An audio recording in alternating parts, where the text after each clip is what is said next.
Second part मध्ये fifth example जे आहे, show that vectors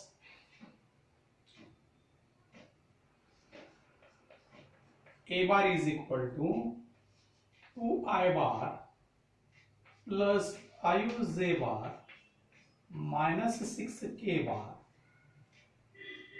and b bar equal to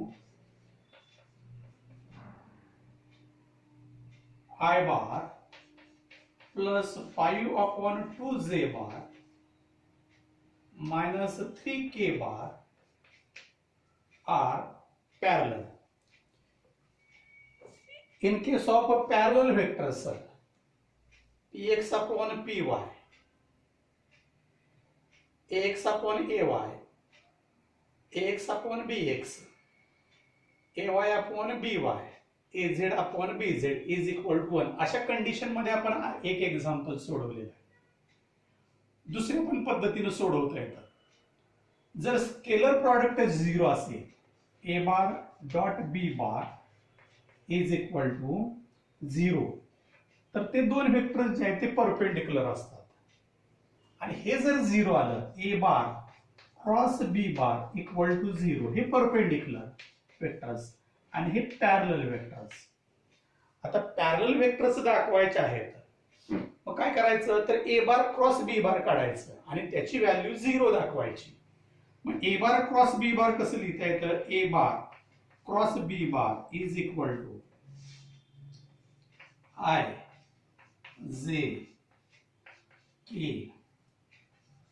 2 5 minus 6 1 5 upon 2 minus 3. या पद्धतीनं a बार क्रॉस b बार हे solve करायचं आहे. मग त्याची व्हॅल्यू जी आहे,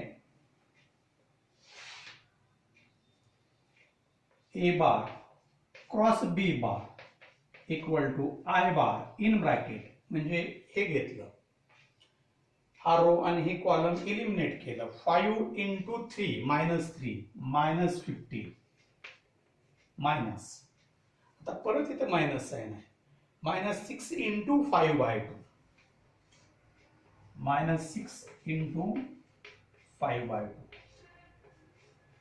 दुसरं ब्रॅकेट मायनस जे बार, हे इलिमिनेट केलं, परत minus 3 into 2 6 minus in bracket minus 6, तिसरी टर्म प्लस के बार, इलिमिनेट केलं, कॉलम आणि रो, या दोन्हींचं मल्टिप्लिकेशन 5 इंटू 5/2 मायनस 5. आता हे सिंप्लिफाय करायचं, it is equal to I bar in bracket 15 minus, आता 2 याला डिवाइड केलं 3 15, हे मायनस 15 आहे, हे minus 15 minus minus plus 15 minus J bar minus 6 plus 6 plus K bar in bracket, sorry इथं 2 आहे, हे 2 आणि हे 2 कॅन्सल झालं, राहिलं 5 minus 5 minus 15 plus 15 0 minus 6 plus 6 0, 5 minus 5 0, it is equal to I into 0 minus j into 0 plus k into 0, 0 0 0, it is equal to 0. Therefore these two vectors are parallel to each other. परत बघा, ax bx, ay by, az bz या पद्धतीने सोडवला म्हणजे तो येतो dot product, आणि dot प्रॉडक्टची जर व्हॅल्यू 0 आली, टू व्हेक्टर्स आर परपेंडिक्युलर.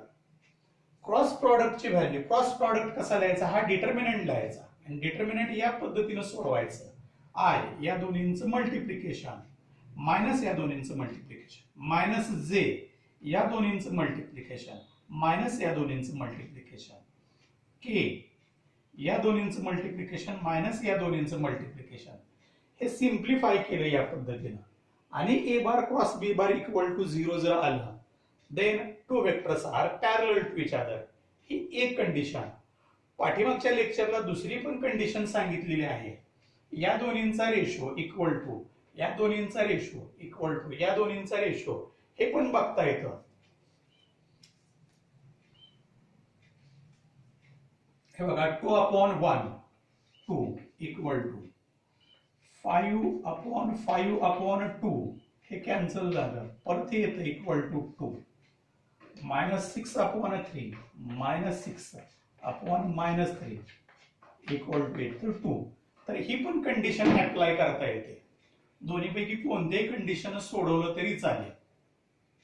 हे रेशो घ्या सेम दाखवा नसेल तर vector product is equal to 0 two vectors are parallel to each other.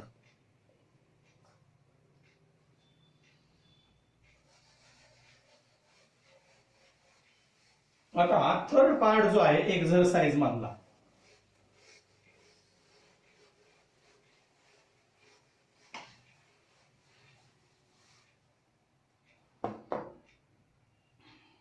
त्याच्यामध्ये पहिलं एक्झाम्पल आहे डिटरमाइन ए बार क्रॉस बी बार. कधी A bar equal to 2i bar plus 3j bar B bar equal to 3i bar plus 5j bar. A bar cross B bar determine करायचा आहे. मग A bar cross B bar equal to determinant I J K. त्याच्यानंतर पहिला जो vector आहे त्याचे components 2 3 0. दुसरा जो वेक्टर आहे त्याचे कॉम्पोनंट्स 3 5. तिसरा कॉम्पोनंट अब्सेंट 0. आता परत हे मल्टिप्लिकेशन घेतलं. A bar cross B bar is equal to I bar in bracket 3 into 0 0 minus 5 into 0 0 minus j in bracket 2 into 0 0 3 into 0 minus 0 plus k in bracket 5 दुनी 10. या पद्धतीने तो डिटर्मिनंट सिम्प्लिफाय केला. इथे केच्या म्हणजे तिसरा जो कॉम्पोनंट आहे ऍब्सेंट आहे म्हणून 0 0 घेतलं आणि डिटर्मिनंट ज्या पद्धतीने सोडवायचे आय घेतलं. या दोन्हींचं मल्टिप्लिकेशन मायनस मध्ये मायनस जे घेतलं. या दोन्हींचं मल्टिप्लिकेशन मायनस मध्ये या दोन्हींचं मल्टिप्लिकेशन के घेतलं. 2 into 5 10 3 into 3 -9. हे बघा आय मायनस जे के हे सोडवलं. It is equal to 0 minus 0 0 minus 0 multiply केलं 0 plus 10 minus 9 1 A bar cross B bar it is equal to K bar. हे याच्यामधलं जे आहे थर्ड पार्ट जो आहे एक्झरसाइज मधला तर त्याच्यामधलं पहिलं एक्झाम्पल आहे. त्याच्यानंतर सेकंड एक्झाम्पल सॉल्व्ह करून दिलेला आहे. थर्ड एक्झाम्पल जे आहे determine the vector product of दोन वेक्टर्स दिलेले आहेत आणि त्याचा वेक्टर प्रॉडक्ट डिटरमाइन करायचा आहे.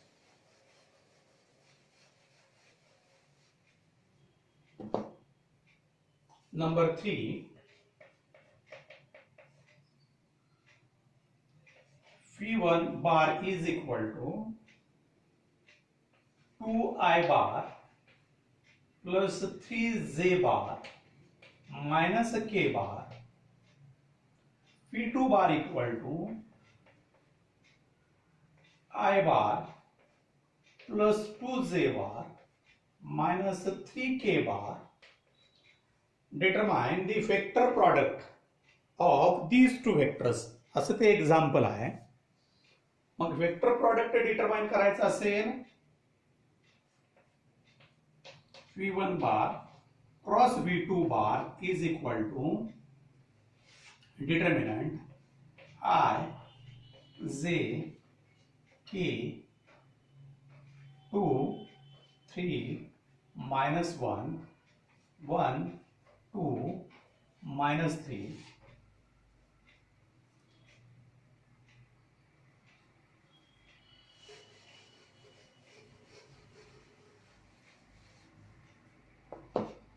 परत हे सिम्प्लिफाय केलं. V1 bar cross V2 bar is equal to I bar in bracket 3 into minus 3 minus 9. हे बघा हे घेतलं एलिमिनेट केलं या दोन्हींचं multiplication. Minus 2 minus minus direct mistake केली.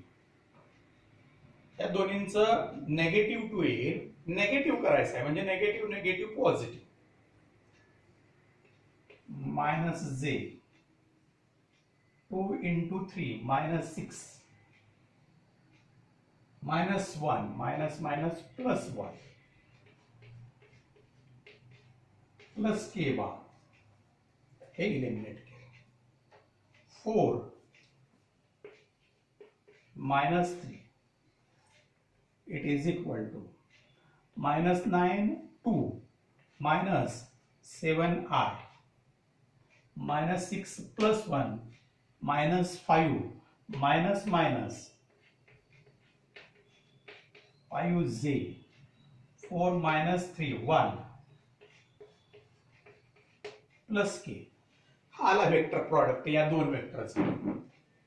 The vector product of two vectors या दोन्हींचं मल्टिप्लिकेशन. बरोबर त्याच पद्धतीनं रेक्टँग्युलर कॉम्पोनंट्स पहिल्याचे कॉम्पोनंट्स दुसऱ्याचे component I 3 into 3 minus 9 minus minus plus 2 minus J 2 into 3 minus 3 minus 6 minus 1 minus minus plus 1 plus K bar 2 into 2 4 minus 3 आणि हे simplify केलं. Minus 9 plus 2 minus 7 I minus 5 minus minus plus 5J plus K. तर ही आली fee बार cross V1 bar cross V2 बार. तर याची असणारी vector प्रॉडक्टची value किंवा त्या दोन्हींचा वेक्टर प्रॉडक्ट जो आहे तिसरा वेक्टर जो येतो तो त्या पद्धतीने येतो. आता याच्यामधलं लास्ट सिलेबसला असणारं लास्ट एक्झाम्पल राहिलेला आहे. बाकीची जी एक्झाम्पल्स आहेत ती कॅल्क्युलस वरती आहेत आणि तो सिलेबसला भाग नाही. सिलेबसला इलिमिनेट केलेला आहे. तर लास्ट एक्झाम्पल आहे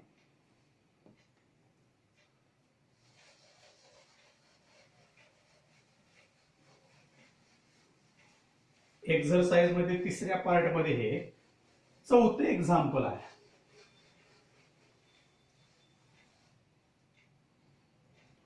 given V1 bar is equal to number 3 V1 bar equal to 5I bar plus 2J bar. V2 is equal to AI bar minus 6J bar are perpendicular to each other. हे perpendicular आहेत. मग perpendicular असतील V1 bar dot V2 bar is equal to 0. Determine the value of A. ची value determine करायची आहे. हे perpendicular असतील तर 0 आणि दोन वेक्टर जे आहेत कॉम्पोनंटच्या फॉर्म मध्ये असे लिहिता येतील V1 bar dot V2 bar is equal to phi1x phi2x म्हणजे या दोन्हींचं मल्टिप्लिकेशन प्लस phi1y phi2y या दोन्हींचं मल्टिप्लिकेशन आणि हा कॉम्पोनंट नाही त्यामुळे हे मल्टिप्लिकेशन घ्यावं लागेल. आता जर परपेंडिक्युलर असतील तर हे 0 आहे. It is equal to phi1x 5 into a 5 into a plus 2 into minus 6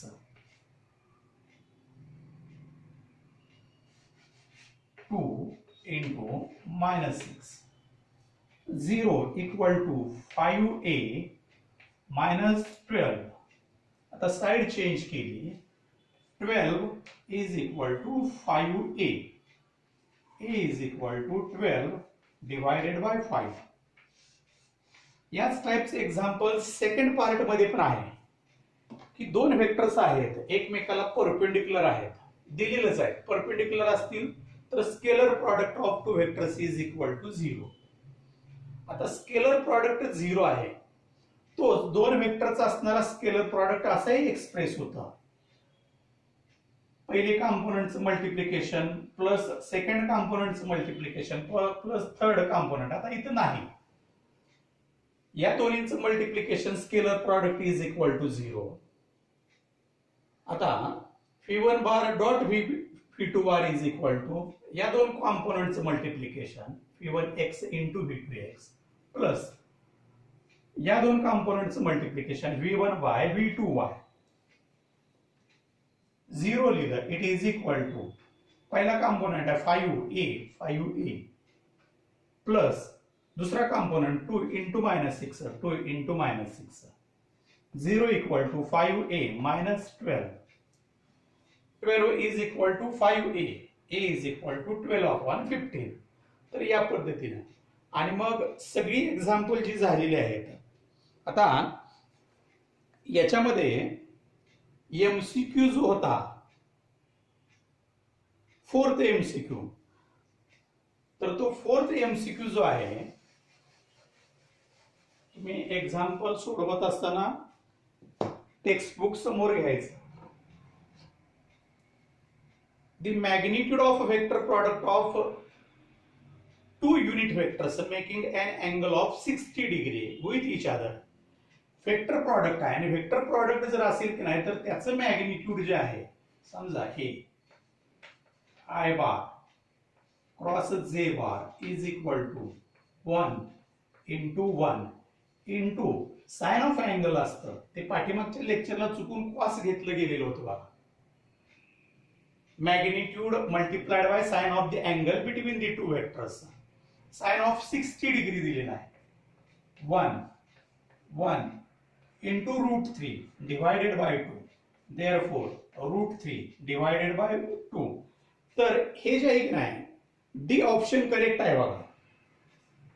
option D आपलं ते एक्झाम्पल सॉल्व्ह करायला चुकलेलं आहे. आपण हे कॉस घेतलेलं होतं स्केलर प्रॉडक्ट कन्सिडर करून. तर तो साइन घ्यायचा आहे साइन 60 आणि त्याची व्हॅल्यू रूट 3 अपॉन 2. आणखी पुस्तकामध्ये थोडी प्रिंटिंग मिस्टेक आहे. पाचवं एक्झाम्पल जे आहे तर त्याच्यामध्ये डी ऑप्शन जो आहे तर तो चुकलेला आहे देत असताना. काय आहे तर A bar cross B bar plus C bar it is equal to हे फोर्थ एमसीक्यू आहे आणि हे फिफ्थ एमसीक्यू आहे. A bar cross B bar is equal to A bar cross B bar plus A bar cross C bar. हे असं correct येतं. मात्र MCQ मध्ये जे आहे की नाही हा ऑप्शन जो आहे हा असा आहे A bar cross B bar plus C bar equal to A bar cross B bar plus B bar cross C bar. तर हे प्रिंटिंग मिस्टेक आहे ती. त्यामुळं हा ऑप्शन पण करेक्ट आहे. मग रॉंग कोणता आहे? तर रॉंग 3 नंबरचा आहे. ऑप्शन सी हा करेक्ट आहे. तर हे पुस्तकामधली चूक आहे, त्यामुळे ते इनकरेक्ट आहे असं नाही होत. बीच्या ठिकाणी ते ए पाहिजे, ए बार. बी बारच्या ऐवजी ए बार हवा आहे तिथं. तर सगळा हा एक्झरसाइज झालेला आहे. नंतरच्या लेक्चरला मी याच्यामध्ये थिअरी एक्झरसाइज नाही, थिअरीचे क्वेश्चन्स नाहीत. म्हणजे what is meant by scalar, what is meant by vector, what are the examples of scalars and vectors, किंवा state and explain law of triangle of vectors, तर ते नाही. State and explain law of parallelogram of vectors, तर ते जे आहेत ते नंतरच्या लेक्चरला मी डिस्कस करेन.